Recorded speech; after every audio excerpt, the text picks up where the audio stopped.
Radhe friends. आज मैं आपको जीवन में संघर्ष, अनुभव और आत्मनिरीक्षण की एक यात्रा पर एक कहानी के माध्यम से लेकर चलती हूँ, जिसमें एक व्यक्ति जो ईश्वर, धर्म या किसी उच्च शक्ति में विश्वास नहीं करता, कैसे आस्था और आध्यात्मिकता की ओर अग्रसर होता है, आइए जानते हैं। एक छोटे से गांव में रहने वाला व्यक्ति जिसका नाम राजेश था, विज्ञान और तर्क में पूरी तरह से विश्वास रखता था। वह पढ़ा लिखा, बुद्धिजीवी और आधुनिक सोच का था। राजेश को लगता था कि धर्म और ईश्वर की अवधारणाएं केवल कमजोर लोगों को दिलासा देने के लिए बनाई गई है। वह अपने आसपास के धार्मिक रीति रिवाजों और परंपराओं का मजाक उड़ाया करता था। राजेश के माता पिता बहुत धार्मिक थे और रोज पूजा पाठ किया करते थे। वो उसे कहते, बेटा, भगवान में विश्वास रखो, वह तुम्हें जीवन की कठिनाइयों से लड़ने की शक्ति देगा। लेकिन राजेश हमेशा हंसकर कहता, ये सब बकवास है, मैं खुद अपनी तकदीर का मालिक हूं। राजेश का जीवन शांत चल रहा था। एक दिन उसकी नौकरी छूट गई। उसने कई जगह कोशिश की, लेकिन उसे सफलता नहीं मिली। इसी दौरान उसके पिता का स्वास्थ्य भी बिगड़ने लगा। घर में पैसों की तंगी होने लगी। राजेश ने अपनी पूरी कोशिश की, लेकिन परिस्थितियां उसके नियंत्रण से बाहर हो गई। उसका आत्मविश्वास डगमगाने लगा। विज्ञान और तर्क में उसे कोई समाधान ही नहीं दिख रहा था। वह तनाव में रहने लगा और खुद को असहाय महसूस करने लगा।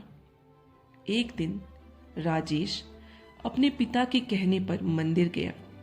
उसने सोचा, चलो एक बार आजमा कर देख लेता हूं। मंदिर में उसने लोगों को पूजा करके देखा और उसकी नास्तिक सोच ने तुरंत विद्रोह किया और मन में सोचने लगा, ये सब ढोंग है, मैं ये नहीं कर सकता। लेकिन उसके मन में कहीं ना कहीं एक उम्मीद की किरण जागी। उसने मन ही मन में कहा, अगर कोई भगवान है तो मेरी मदद करो, प्लीज मेरी मदद करो।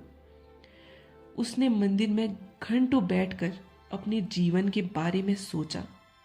पहली बार उसने स्वीकार किया कि कुछ चीजें इंसान के नियंत्रण से बाहर होती हैं। वो बार बार सोचता, क्या सच में कोई शक्ति है जो सब कुछ चला रही है?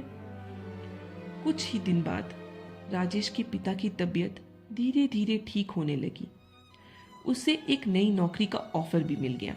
एक दिन उसने मन में सोचा, क्या यह सब संयोग है या सच में कोई शक्ति है जिसने मेरी सुन ली? अब वह मंदिर जाने लगा। उसने धार्मिक ग्रंथों और उपनिषदों को पढ़ना शुरू किया। राजेश को समझ आने लगा कि धर्म और ईश्वर केवल अंधविश्वास नहीं है, बल्कि जीवन की गहराई को समझने की, आत्मिक शक्ति को पाने की एक माध्यम और एक जरिया है। समय के साथ राजेश का दृष्टिकोण पूरी तरह से बदल गया। उसने महसूस किया कि ईश्वर में विश्वास का अर्थ अंधविश्वास नहीं है, बल्कि यह जीवन में संतुलन, शांति और ताकत लाने का एक तरीका है। वह समझ गया कि आस्था केवल भारी पूजा तक सीमित नहीं है, बल्कि यह एक आंतरिक यात्रा है जो जीवन को अर्थपूर्ण बनाती है।